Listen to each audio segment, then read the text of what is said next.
Hello WhatsApp guys, কি অবস্থা? সবাই কেমন আছো? আজকে আমরা যে মুভিটা এক্সপ্লেনেশন করতে যাচ্ছি এটি একটি অসাধারণ মুভি। একটি ছোট ছেলের গল্প নিয়ে। বলতে পারেন ছেলেটি ছোটোখাটো একজন ক্ষুদে বিজ্ঞানী। তার এই বিজ্ঞানীকে তার পরিবারের কেউই বেশি মূল্যায়ন না করায় সে একদিন হঠাৎ বাড়ি থেকে সবাইকে না জানিয়ে পালিয়ে যায়। তারপর সে পৃথিবীর সব থেকে বড় বিজ্ঞানী হয়ে ওঠে। সে কিভাবে হয়েছিল এত বড় বিজ্ঞানী, এত ছোট ছেলে হয়েও? জানতে হলে দেখতে হবে আজকের এই অস্থির মুভির এক্সপ্লেনেশন। আর যারা চ্যানেলে নতুন আছেন অবশ্যই চ্যানেলটি সাবস্ক্রাইব করে পাশেই থাকবেন। গল্পের শুরুতেই ছেলেটি আলোকে লাল করে দেয়, যার কারণে ট্রেন থেমে যায় এবং সুযোগ দেখে ছেলেটি তার সুটকেস ট্রেনে উঠিয়ে দিল এবং বিনা টিকিটে ভ্রমণের জন্য সে ট্রেনে ওঠার আগে দুইজন নিরাপত্তারক্ষী তাকে দেখে এবং ছেলেটি খুব ভয় পেয়ে ট্রেনের নিচে লুকিয়ে পড়ে।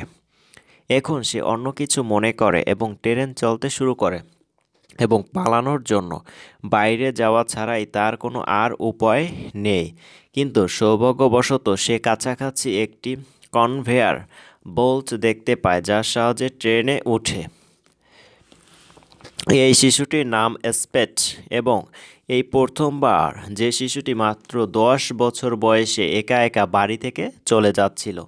এই শিশুটি একটি প্রতিভা ছিল এবং কিছুকাল আগে সে একটি চিরস্থায়ী গতিযন্ত্র আবিষ্কার করেছিল, যার জন্য একটি ন্যায্য পুরস্কার পেয়েছিল।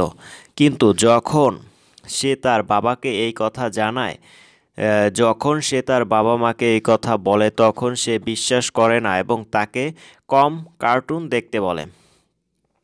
তারপর সে তার মায়ের কাছে যায়, যিনি একজন ডাক্তার ছিলেন, পোকামাকড়ের উপর গবেষণা করতেন এবং তার সমস্ত সময় ল্যাবে কাটাতেন। খুব সে তার কথায় মনোযোগ দেয় না। সে এই সমস্ত কিছুর কারণ খুব হতাশ হয়ে পড়ে এবং ট্রেনে যাওয়ার সিদ্ধান্ত নেয় যাতে সে পুরস্কার পেতে পারে। তারপরে তার বাবা মা তার কথা বিশ্বাস করবে এবং প্রতি মনোযোগ দেবে। কিন্তু সেই ট্রেনটা একটা ট্রেন যখন সে স্টপে পৌঁছায়, স্পট দেখেন একজন প্রহরী তার দিকে আসছে, কারণ গার্ডকে পূর্ববর্তী স্টেশন থেকে একটি শিশু সম্পর্কে জানানো হয়েছিল। স্পট একটি ক্যাফেলায় লুকিয়ে থাকতে বাধ্য হয়, কিন্তু দরজা চেক করার সময় গ্যাচ সন্দেহজনক হয়ে ওঠে। যখন সে করে তখন তা লক হয়ে যায়। তারপর সে জানালা দিয়ে ভিতরে উকি দেয় এবং স্টেপকে দেখে অবাক হয় যে স্পেটও ঘামছিল। একই সময় ট্রেনের শব্দে রক্ষা পায় এবং স্পেটকে কিভাবে একটি পোস্টার এ তো বাস্তব দেখায়। গার্ড ট্রেন থেকে নেমে আসে, যার পরে ট্রেনটি সামনের দিকে চলতে শুরু করে। এখনও একটি দীর্ঘ যাত্রা ছিল, তাই স্প্যাট ক্যাফেলায় ঘুমায় এবং মধ্যরাতে ট্রেনটি একটি স্টপে থামে, যেখানে স্পট জেগে ওঠে এবং একটি হট ডগ পায়। দোকানে দেখা যায় সে অনেকক্ষণ ক্ষুধার্ত ছিল। সে আগে কখনো হট ডগ খায়নি, কারণ তার মা এ ধরনের জিনিসকে জাঙ্ক ফুড বলে প্রত্যাখ্যান করতেন। কিন্তু আজ সে একা ছিল, তাই থামানোর কেউ ছিল না। সে কারণে সে একটি ডাবল হট ডগ অর্ডার দেয় এবং একই সাথে দুইজন পুলিশও সেখানে উপস্থিত হয় এবং দোকানদারকে একটি নিখোঁজ শিশুর পোস্টার দেখায়। স্পিউট অবিলম্বে তার মুখ ফিরিয়ে নেয়, কিন্তু দোকানদার অস্বীকার করে যে সে তাকে দেখেনি। তিনি জানতেন যে তারা স্পটকে খুঁজছে। তারপর স্পট সেখানে থেকে ট্রেনে ফিরে আসে এবং খাবার খায়। এখন সে খুব একা বোধ করছিল। এখন সে তার বাবা মায়ের বাড়ির কথা মনে করে কাঁদতে শুরু করে এবং দুর্ঘটনায় মারা যাওয়া তার ভাইয়ের কথা মনে করে সারা রাত ঘুমাতে পারে না। তারপর পরের দিন ট্রেন ওয়াংশিটে পৌঁছায় এবং স্পাইট তার সুটকেস নিয়ে নেমে পড়ে। সুটকেসটি খুব ভারী ছিল এবং তারপরে সে সেখানে থেকে প্রয়োজনীয় জিনিসপত্র বের করে তিনি একটি ছোট ব্যাগে রাখেন এবং বাকি জিনিসগুলি একটি বৈদ্যুতিক প্যানেলে লুকিয়ে রাখেন। তিনি যখন স্টেশন থেকে বের হচ্ছেন, তখন পুলিশ তাকে থামতে বলে এবং সেখানে সে কী করছে তা জিজ্ঞাসা করে। তারপর তাকে থানায় নিয়ে যায়। সে স্টেশনে যেতে বলে, কিন্তু স্পট সেখান থেকে পালাতে শুরু করে। পুলিশ সদস্যটি তাকে তাড়া করে এবং তারা দুজনেই একটি সেতুতে পৌঁছায়, যেখানে ব্রিজের গেট খুলেছে। যা দেখে স্পট থামে এবং পুলিশকে তাকে থামানোর জন্য সংকেত দেয়। সে কাছে আসতে বলে, কিন্তু তারপর থুতু লাফিয়ে অন্যদিকে ঝুলে যায়। এটা দেখে পুলিশ সদস্য খুব ঘাবড়ে যায়, কিন্তু গেট থামার সাথেই কোনো রকম স্পট উঠে যায় এবং অন্যদিকে পৌঁছায়। এবং এটা দেখে পুলিশ সদস্য শিথিল হয়ে যায় এবং পাভেট এটাকে থামানোর জন্য অপ্রাণ চেষ্টা করে। এরপরে স্পেট এক জায়গায় বসে থাকে, কারণ ঝাঁপ দাও তার বুকে আঘাত লাগে। এখন সে রাস্তায় গিয়ে লিফট চাওয়া শুরু করে। তারপর একজন ট্রাক ড্রাইভার তাকে একটি লিফট দেয় এবং স্পেট তাকে তার আঘাত দেয় এবং ড্রাইভার তাকে হাসপাতালে নিয়ে যেতে বলে, কিন্তু স্পট প্রত্যাখ্যান করে, কারণ তাকে তার পুরস্কার পাওয়ার পর যত তাড়াতাড়ি সম্ভব বাড়ি যেতে হয়েছিল। অবশেষে দীর্ঘ যাত্রার পর স্পট তার গন্তব্য সুমাতো সিয়ান ইনস্টিটিউটে পৌঁছায় এবং ড্রাইভার তাকে ধন্যবাদ জানিয়ে ভিতরে যায় এবং রিসেপশনে যায় এবং বলে যে আমি আমার পুরস্কার নিতে এসেছি। যা শুনে সেখানে দাঁড়িয়ে থাকা ভদ্রমহিলারা অবাক হয়ে ডাকলেন। কলেজের ডিন যখন স্পেটকে দেখেন, তিনি তাকে বিশ্বাস করেন না যে চিরস্থায়ী যৌন গতি আছে। উদ্ভাবক একটি ছোট শিশু হতে পারে, যার পর স্প্যাট ভিনকে তার আবিষ্কার সম্পর্কে বলা শুরু করে। এরপর স্পি একজন বিশেষজ্ঞের মতো উইটের সাথে কথা বলতো। ডিন তাকে বিশ্বাস করে। তারপর তিনি স্পিন তার মস্তিষ্ক পরীক্ষা করতে নিয়ে যায় এবং পরীক্ষার ফলাফল তিনি যা ভেবেছিল তার চেয়েও বেশি, যা দেখে সেখানকার ডাক্তাররা অবাক হন।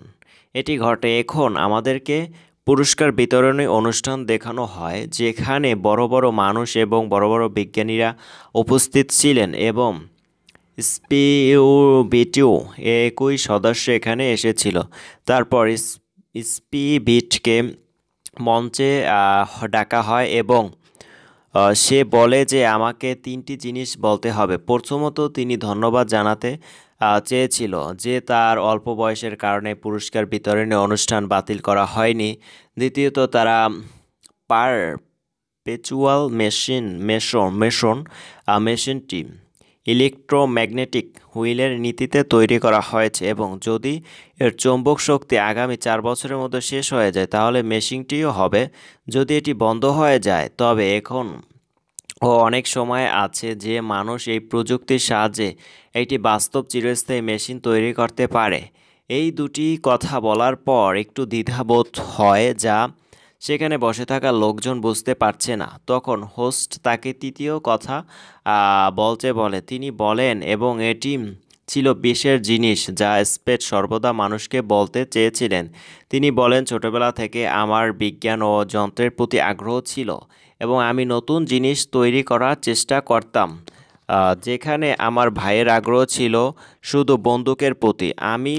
তাই আমি বুলেট দ্বারা উৎপাদিত শব্দ তরঙ্গ রেকর্ড করার কথা ভেবেছিলাম, যাতে আমরা দুজনে একসাথে খেলতে পারি। কিন্তু গবেষণার সময় বন্দুকের ব্যারেল হঠাৎ ফেটে যায়, আমার ভাই মারা যায়। তার মা-বাবা সেই দুর্ঘটনা খুব একটা পাত্তা দেননি, যেখানে স্পট তার ভাইয়ের মৃত্যুর জন্য নিজেকে দায়ী মনে করেছিলেন এবং এই দিনটিকে একটি সুযোগ হিসাবে বিবেচনা করেছিলেন।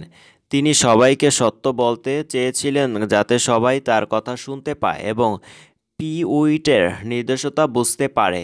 এবং তার কথা শুনে সেখানে সবাই খুব আবেগপ্রবণ হয়ে পড়ে। এখন এই পাভেটকে একটি শোতে ডাকা হয়, যেখানে হোস্ট তাকে জিজ্ঞাসা করেন, আপনার ভাইকে হত্যা করা কি আপনার পক্ষে কঠিন ছিল? এই প্রাইভেট এই কথার উত্তর দিতে জানে না।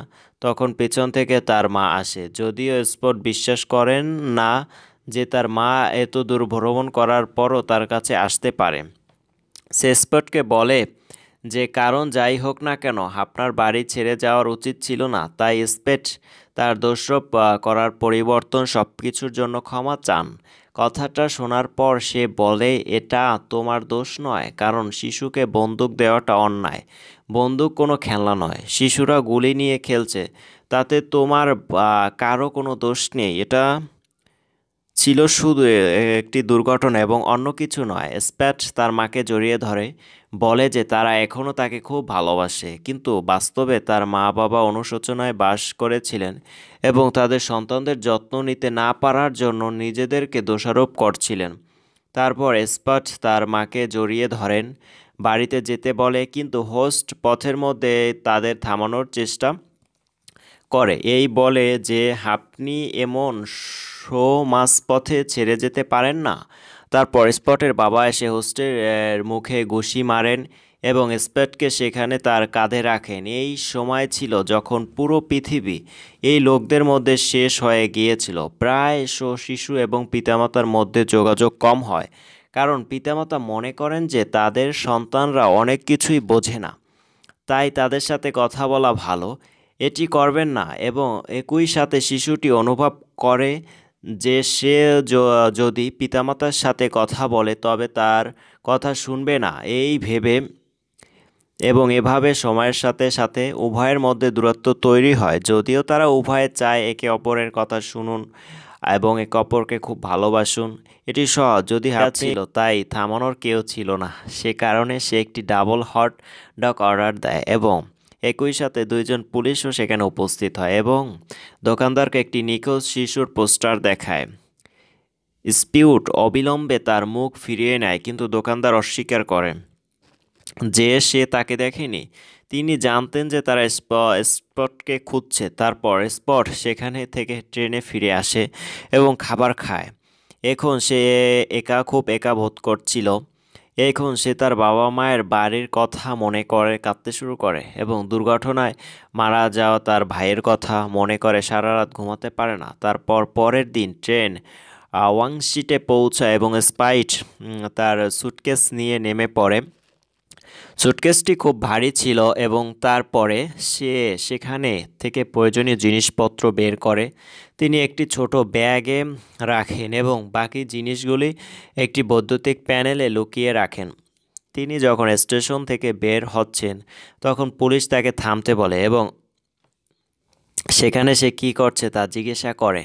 তারপর তাকে থানায় নিয়ে যায়। সে স্টেশনে যেতে বলে, কিন্তু স্পট সেখান থেকে পালাতে শুরু করে। পুলিশ সদস্যটি তাকে তাড়া করে এবং তারা দুজনেই একটি সেতুতে পৌঁছায় যেখানে ব্রিজের গেট খুলেছে, যা দেখে স্পট থামে এবং পুলিশকে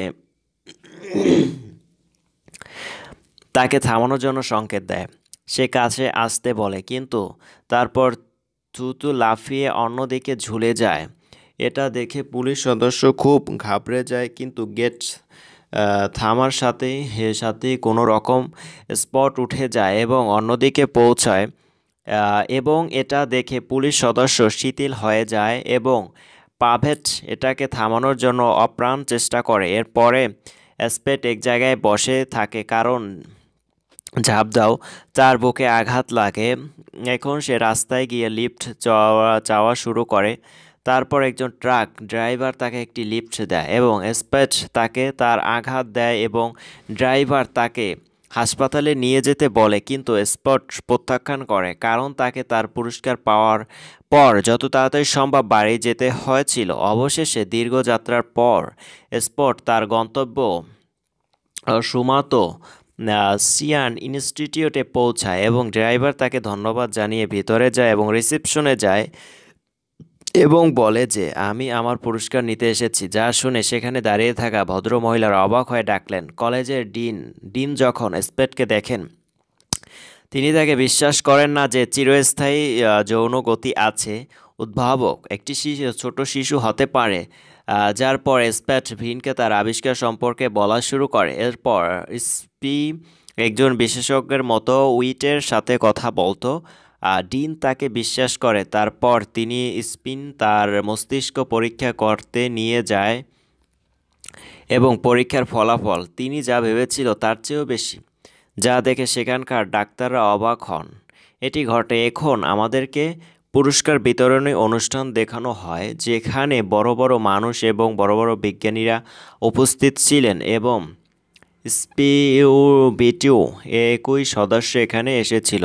তারপর স্পিবিটকে মঞ্চে ডাকা হয় এবং সে বলে যে আমাকে 3টি জিনিস বলতে হবে। প্রথমত, তিনি ধন্যবাদ জানাতে চেয়েছিল যে তার অল্প বয়সের কারণে পুরস্কার বিতরণী অনুষ্ঠান বাতিল করা হয়নি। দ্বিতীয়ত, তারা পারপেচুয়াল মেশিনটি ইলেকট্রোম্যাগনেটিক হুইলের নীতিতে তৈরি করা হয়েছে এবং যদি এর চৌম্বক শক্তি আগামী 4 বছরের মধ্যে শেষ হয়ে যায় তাহলে মেশিনটিও হবে। যদি এটি বন্ধ হয়ে যায় তবে এখন অনেক সময় আছে যে মানুষ এই প্রযুক্তির সাহায্যে একটি বাস্তব চিরস্থায়ী মেশিন তৈরি করতে পারে। এই দুটি কথা বলার পর একটু দ্বিধাবোধ হয়, যা সেখানে বসে থাকা লোকজন বুঝতে পারছে না। তখন হোস্ট তাকে তৃতীয় কথা বলতে বলে। তিনি বলেন এবং এটি ছিল বিশেষ জিনিস যা স্পেট সর্বদা মানুষকে বলতে চেয়েছিলেন। তিনি বলেন, ছোটবেলা থেকে আমার বিজ্ঞান ও যন্ত্রের প্রতি আগ্রহ ছিল এবং আমি নতুন জিনিস তৈরি করার চেষ্টা করতাম। যেখানে আমার ভাইয়ের আগ্রহ ছিল শুধু বন্দুকের প্রতি, তাই আমি বুলেট দ্বারা উৎপাদিত শব্দ তরঙ্গ রেকর্ড করার কথা ভেবেছিলাম, যাতে আমরা দুজনে একসাথে খেলতে পারি। কিন্তু গবেষণার সময় বন্দুকের ব্যারেল হঠাৎ ফেটে যায়, আমার ভাই মারা যায়। তার মা-বাবা সেই দুর্ঘটনা খুব একটা পাত্তা দেননি, যেখানে স্পট তার ভাইয়ের মৃত্যুর জন্য নিজেকে দায়ী মনে করেছিলেন এবং এই দিনটিকে একটি সুযোগ হিসাবে বিবেচনা করেছিলেন। তিনি সবাইকে সত্য বলতে চেয়েছিলেন যাতে সবাই তার কথা শুনতে পায় এবং পিউইটের নির্দেশতা বুঝতে পারে। এবং তার কথা শুনে সেখানে সবাই খুব আবেগপ্রবণ হয়ে পড়ে। এখন এই পাভেটকে একটি শোতে ডাকা হয়, যেখানে হোস্ট তাকে জিজ্ঞাসা করেন, আপনার ভাইকে হত্যা করা কি আপনার পক্ষে কঠিন ছিল? এই প্রাইভেট এই কথার উত্তর দিতে জানে না। তখন পেছন থেকে তার মা আসে, যদিও স্পট বিশ্বাস করেন না যে তার মা এত দূর ভ্রমণ করার পরও তার কাছে আসতে পারে। সে স্পটকে বলে যে কারণ যাই হোক না কেন আপনার বাড়ি ছেড়ে যাওয়ার উচিত ছিল না। তাই স্পেট তার দোষারোপ করার পরিবর্তন সবকিছুর জন্য ক্ষমা চান। কথাটা শোনার পর সে বলে, এটা তোমার দোষ নয়, কারণ শিশুকে বন্দুক দেওয়াটা অন্যায়।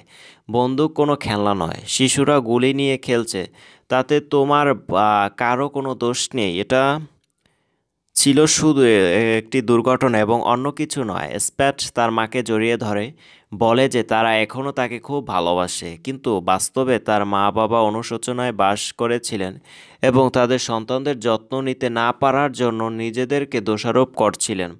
তারপর স্প্যাট তার মাকে জড়িয়ে ধরেন, বাড়িতে যেতে বলে, কিন্তু হোস্ট পথের মধ্যে তাদের থামানোর চেষ্টা করে, এই বলে যে আপনি এমন মাঝপথে ছেড়ে যেতে পারেন না। তারপর স্পটের বাবা এসে হোস্টের মুখে ঘুষি মারেন এবং স্পটকে সেখানে তার কাঁধে রাখেন। এই সময় ছিল যখন পুরো পৃথিবী এই লোকদের মধ্যে শেষ হয়ে গিয়েছিল। প্রায় শিশু এবং পিতামাতার মধ্যে যোগাযোগ কম হয়, কারণ পিতামাতা মনে করেন যে তাদের সে যদি পিতামাতার সাথে কথা বলে তবে তার কথা শুনবে না, এই ভেবে এবং এভাবে সময়ের সাথে সাথে উভয়ের মধ্যে দূরত্ব তৈরি হয়। যদিও তারা উভয়ে চায় একে অপরের কথা শুনুন এবং একে অপরকে খুব ভালোবাসুন। এটি সহজ। যদি আপনি এই গল্পটি পছন্দ করেন অবশ্যই চ্যানেলটি সাবস্ক্রাইব করে পাশেই থাকবেন, আর যারা অলরেডি সাবস্ক্রাইব করছেন তাদেরকে অসংখ্য ধন্যবাদ।